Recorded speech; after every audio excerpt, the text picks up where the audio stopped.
Finally ఇంకా పాలు పొంగించేసిన తర్వాత అందరం బియ్యం వేసేసామండి. ఒక పక్క పరమాన్నం వండుతున్నారు దేవుడి ప్రసాదం, ఇంకో పక్క పంతులు గారు అయితే మాకు ఆకు పూజ అదే వాస్తు పూజ అయి ఉండొచ్చు అనుకుంటున్నాను నేను.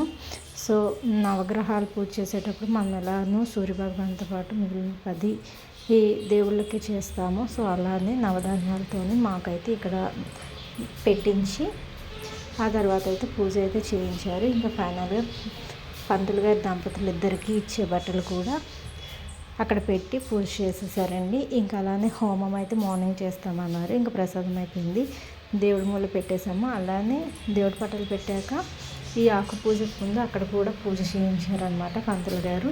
సో దేవుడి మూల ప్రసాదం పెట్టేసి అందరం కూడా ప్రసాదం అయితే తింటున్నాం ఇక్కడ. ఇంకా అలానే నైట్ అంతా కూడా ఆవు దూడని అయితే ఇంట్లోనే ఉంచేసామండి. ఇక్కడైతే అక్క పాపకి వెంకటేశ్వర స్వామి నెక్లెస్ సెట్ అయిందో లేదనేది చూసింది. సో వీడియో అయితే కంటిన్యూ చేస్తే లైక్ చేసి